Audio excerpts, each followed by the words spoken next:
A paz do Senhor, meus irmãos, Deus abençoe nessa manhã cada um, voltando aqui para continuar a gravação dos nossos vídeos e o assunto a grande tribulação. Amém? Que Deus abençoe a todos essa manhã de maneira maravilhosa, derrame a sua graça e nos dê mais uma vez a graça de entendermos a sua palavra. Glória a Deus. Meus irmãos, eu quero continuar o vídeo de ontem, que comecei mostrando aqui um gráfico para melhor entendermos essa profecia de Daniel, capítulo 9, versículo 21 a 27. Então eu falei que foram 7 anos, porque Daniel disse que são 70 semanas, que é semana de anos, que estava determinada sobre o povo de Israel. E então nós sabemos que da saída da saída, desde quando saiu a ordem de libertação do cativeiro que aconteceu, essa ordem saiu em 14 de março de 445 a.C. Daniel disse que esse período foi de 7 anos. Ele disse que esse período foi de 7 anos. E então o povo reconstruiu Jerusalém e o povo voltou às suas origens. Depois ele disse que haveria mais 62 anos. Esses 62 anos depois de 7 anos, que forma 69 anos, ela se cumpriu naquela entrada de Jesus, na entrada triunfal de Jerusalém. Você anota que ele disse que depois dos 7 anos, depois da ordem, 7 anos depois, haveria mais 62 anos. Ele fala em semana, mas é de anos. E 62 depois dos 7, então o Messias será tirado e não seria mais. E Jesus entrou dentro desses 62 anos ainda, já chegando no finalzinho dos 62 anos, ele entrou em Jerusalém, aquela entrada triunfal lá em Jerusalém, montado num jumento, no dia 6 de abril de 32 depois de Cristo, ele entrou lá. Aí o profeta disse que o templo também seria destruído. Aí você está vendo essa cruz aí, depois dos 62, você está vendo essa cruz, isso significa o início do cristianismo. Mas o profeta disse que o templo seria destruído. Seria invadido, seria destruído. E o próprio Jesus profetizou que 40 anos depois daquela data que ele estava falando com os discípulos, porque o discípulo perguntou quando seria, aliás, o discípulo mostrou, admirando o templo, mostrou para Jesus a estrutura do templo, que era uma coisa linda, era todo de ouro. E então Jesus disse, não ficará aqui pedra sobre pedra que não seja derribada. Então 40 anos depois, aquele templo foi destruído por um general chamado Tito, filho do general Aspesiano, que invadiu com o exército de Roma, era um general dos exércitos de Roma, invadiu Jerusalém e destruiu aquele templo. Então podemos dizer que ele destruiu a coisa mais preciosa para Israel, que era aquele, aquele templo que vocês sabem que primeiro foi construído por Salomão. É uma obra que o próprio Deus admirou e Deus ficou feliz com Abraão por ter construído aquele templo. Abraão não, por Salomão. E falou até que Salomão podia pedir o que ele quisesse. Salomão pediu sabedoria. Eu não vou entrar em mais detalhes. Sim, mas vou dizer que aquele templo também foi destruído antes. O de Salomão foi destruído na época em que Nabucodonosor invadiu Jerusalém com os seus exércitos e levou cativo Jerusalém para a Babilônia. Mas depois veio a reconstrução. Você sabe lá Neemias, né? Aquele pessoal todo, Neemias, e também aqueles caras que faziam oposição e dizia que o tempo que Neemias ia construir os muros, ou melhor, os muros que Neemias ia construir, até uma raposa se passasse, o vento derrubava, aquela confusão toda, né?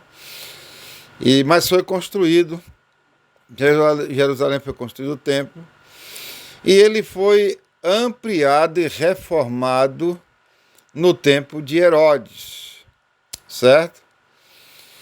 E então o que aconteceu? Foi destruído aquele templo. Aí começou a era da igreja. Isso aqui que você está vendo aqui, ó, eu estou mostrando aqui o templo. Essa cruz aqui é quando começou a era cristã, essa cruz aqui. Aí eu estou mostrando o templo aqui sendo destruído, tocado fogo, a fumaça aqui em cima, tocado fogo. E aí começou a era da igreja, não se construiu mais o templo. Até hoje não está construído. Aproveitaram quando Israel estava disperso, né? Aí construíram aqui no lugar desse templo, 2 mesquitas. Não foi bem no lugar, eles construíram de um lado e construíram do outro lado outra. Uma mesquita Domo da Rocha e Domo Dourado, que são religiões que pertencem aos muçulmanos.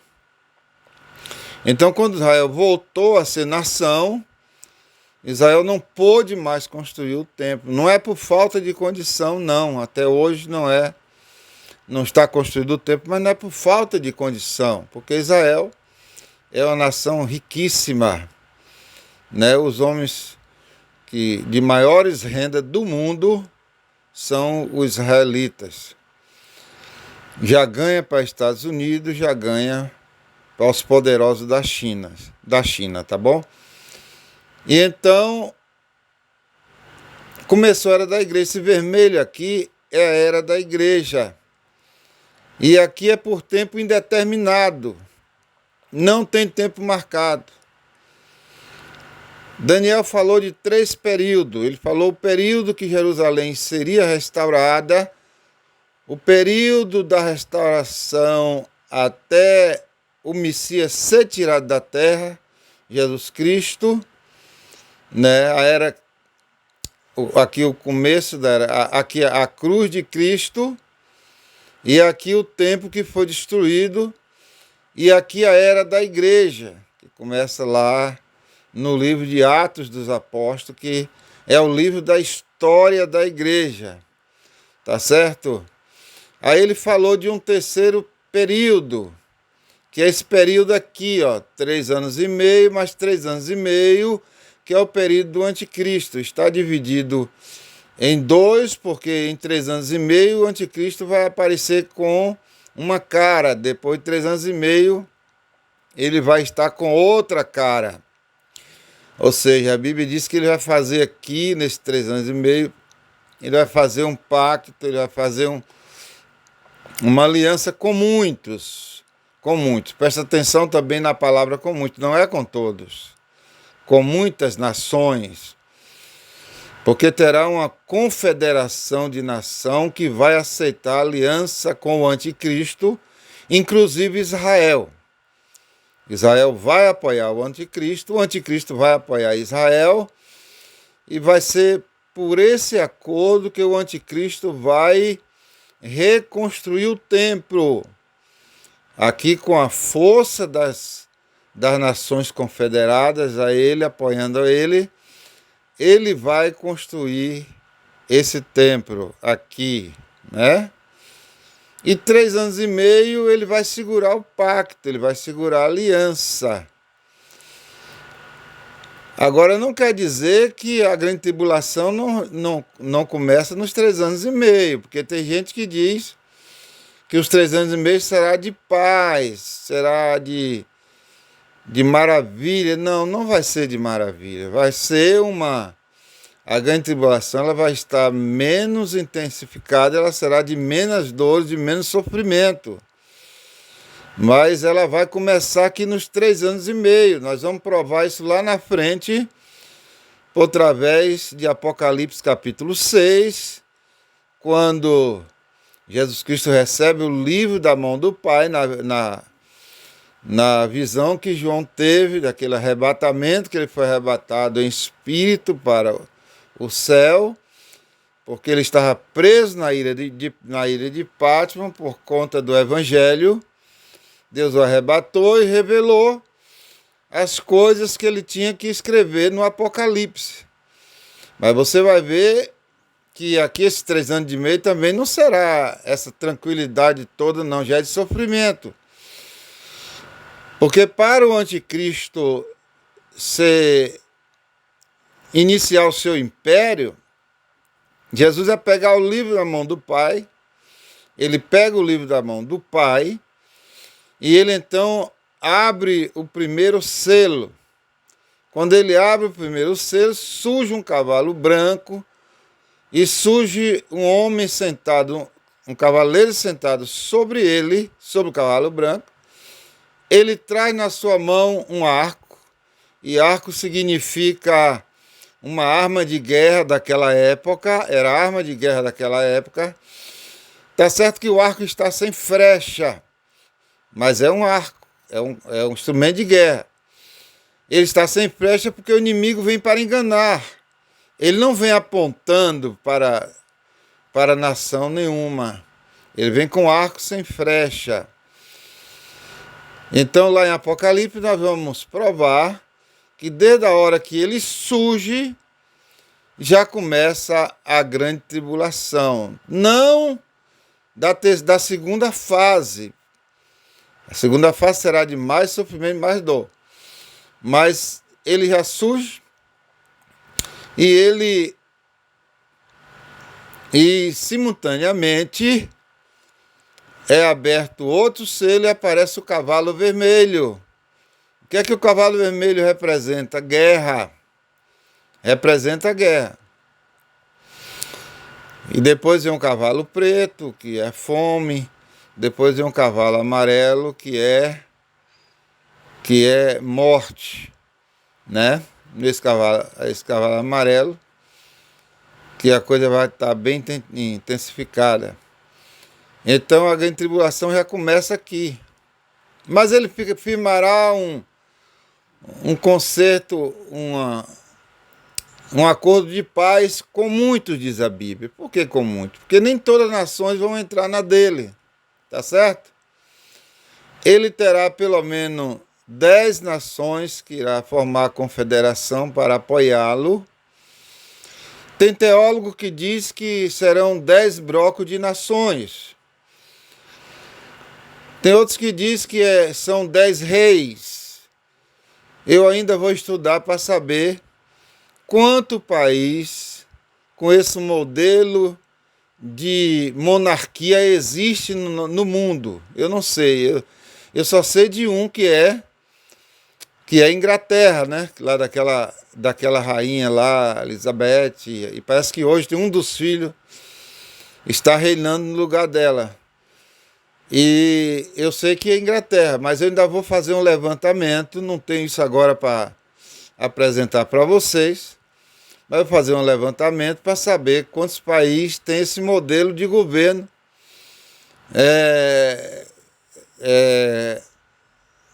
que se chama dos reis, acabei de falar o nome, acabei de esquecer, né? Que não é democrática, é o contrário de democrática. Rei é um modelo ditador, né? De imposto. Então tem gente que diz que ele vai ser apoiado por 10 reis. Mas eu acredito que não é verdade, porque Israel não é rei. Israel não é rei. Então, eu acredito que vai ser nações democráticas mesmo. E aí já tem gente dizendo que o Brasil não entra nessa confederação de nação. Mas se você ver o discurso de hoje no Brasil com o novo governo, se você ver o discurso, você vai ver que o Brasil hoje está inclinado para fazer parte dessa confederação de nações que vai apoiar o anticristo. O Brasil já tem essa inclinação, né? Com o governo que hoje tem. Deixa eu falar uma coisa que eu sei o que estou falando para você, para nós brasileiros. Deixa eu falar uma coisa. Até o governo passado tinha lá no Congresso um deputado, pastor, um amigo nosso, uma pessoa chegada, foi até quem me estimulou a estudar essa disciplina que eu estou passando, que é uma disciplina da teologia bíblica. Hoje eu estou com a mente falhando, viu, pessoal? Isso é porque eu não dormi bem. Não dormir bem e a mente falha. Estou com a mente falhando hoje. Esse pastor deputado foi ele que me estimulou, me incentivou a estudar a respeito da escatologia, lembrei. A estudar a respeito da escatologia, que é o resultado de eu estar dizendo com toda a convicção que a grande tribulação não está longe. Só resta agora cumprir o período da igreja, que é esse período que nós estamos vivendo aqui agora. Presta atenção que está aqui o nome, nesse bloco vermelho, igreja. Nós estamos nesse período. Isso aqui para cá tudo já passou. O templo destruído e o templo de Jesus Cristo, a data para ser restaurada Jerusalém, tudo já foi cumprido da profecia das 70 semanas de Daniel. Então, se você somar 7 mais 62, dá 69. Falta uma semana. Olha ela aqui, onde ela aparece aqui, ó. Aqui. A semana do império do anticristo. Essa semana aqui. Aqui não tem nada a ver. Aqui é a era da igreja. O período da igreja está aqui, nesse bloco vermelho. Ele é por tempo indeterminado. Então deixa eu concluir para você o que eu estava falando do meu amigo deputado, pastor. E que esse pastor ouviu a voz de Deus dizendo: largue tudo, vá cuidar do evangelho. Ele ouviu a voz de Deus e ele tomou uma decisão de somente cuidar do evangelho. É um cara que entende da geopolítica como ninguém entende. Porque esse cara sabe falar do mundo todo. Esse pastor amigo que eu estou falando para vocês. Ele sabe falar do mundo todo, com essa política do mundo todo. É terrível esse homem. E então Deus, por través dele, por causa dele, que ele tomou essa decisão. Tomou a decisão, não, ele ouviu a voz de Deus. E ele tomou a decisão de cuidar do evangelho, né, em todo mundo, pregando para todo mundo. O canal dele tem seguidor em toda a paragem do mundo. Então, por isso que esse camarada aqui, esse meu amigo deputado, ele disse uma coisa, eu vou dizer pelas palavras dele, ele não me pediu segredo. Ele não pediu segredo. Ele falou e depois eu já vi ele falar publicamente no seu canal. Ele disse o seguinte, que a agenda da ONU, que é uma agenda composta de 17 projetos, aí ela está lá com a ideologia de gênero, ela está lá com a radicalização da fome, jogar a fome para zero, fome zero. Ela está lá outros e outros e outros e outros. Defender o mundo das guerras, está lá. Mas só que esse defender o mundo das guerras, ela foi o propósito porque fundaram ela em 1945. Né? Quando fundaram a ONU em 1945, foi com o objetivo dela fazer cessar a guerra. Porque já tinha acontecido duas guerras mundiais, né? E aconteceu uma, parece que em 1916, de 1916 até 1920, negócio desse aí. Não lembro bem agora. Aconteceu outra em 1938 ou 1939, essas duas datas aí.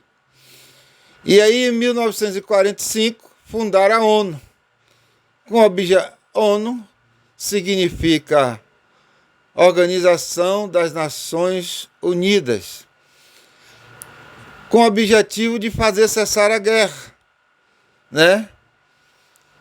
Mas ela não conseguiu cessar guerra nenhuma. Não teve ainda a Terceira Guerra Mundial, claro. Só teve a Primeira e a Segunda. Mas teve outras guerras. Tem existido outras guerras. O mundo não para de ter guerra. Nós tivemos uma recente agora da Rússia com a Ucrânia, não é verdade? Então não cessa de ter guerra o mundo. Então ela não resolveu o problema da guerra coisa nenhuma. Ela disse que vai resolver a fome.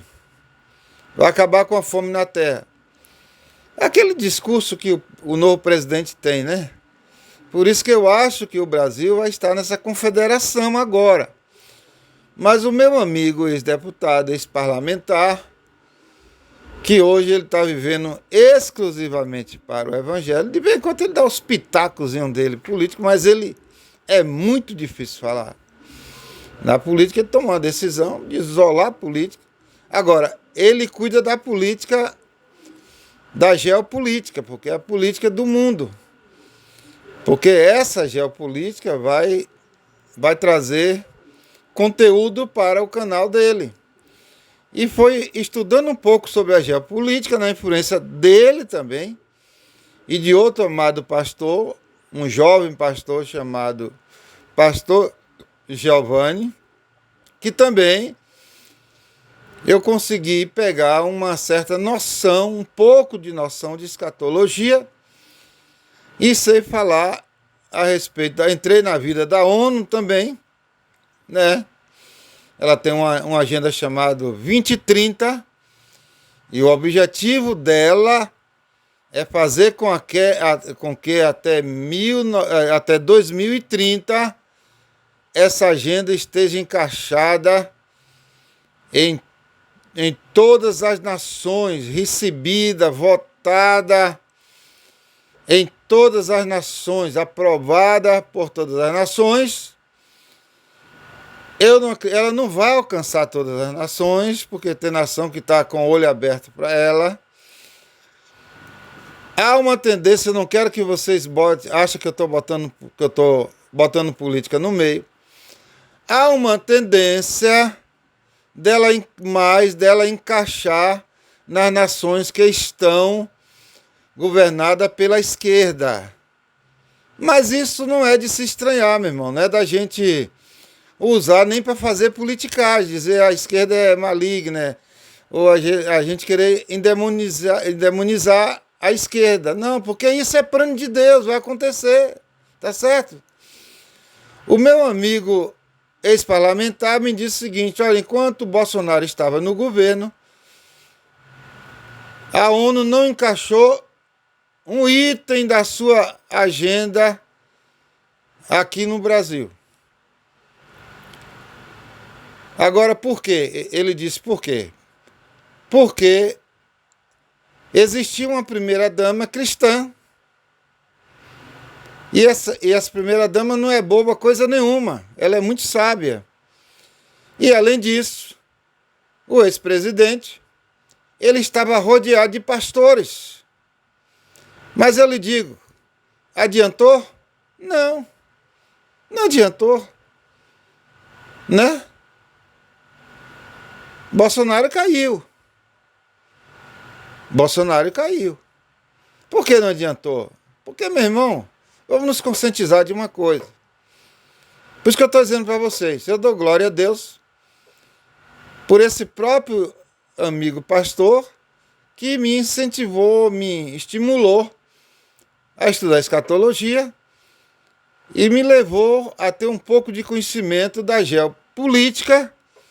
E por isso hoje eu não falo só da política do Brasil, ou seja, a minha política hoje não termina em Brasília.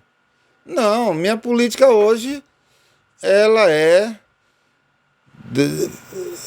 uma política que envolve o mundo todo, pelo menos uma parte do mundo eu sei falar dentro da geopolítica. Então, por isso, hoje, eu lavei a minha alma para essa situação aí de paixão política, paixão bolsonarista e paixão PL. Não, porque eu descobri que por através de estudar as profecias bíblicas, isso aqui, ó, tem que chegar. Isso aqui tem que acontecer. E sabe quando ela vai acontecer? Quando as nações unidas, né, eleger um camarada desse aqui, que seja seja o presidente do Brasil, que seja o presidente da França, que seja o presidente de Alemanha, de qualquer outro país, eleger como um governador mundial, certo? E isso vai acontecer, tem que acontecer, porque nós estamos chegando ao cumprimento da igreja, da era da igreja.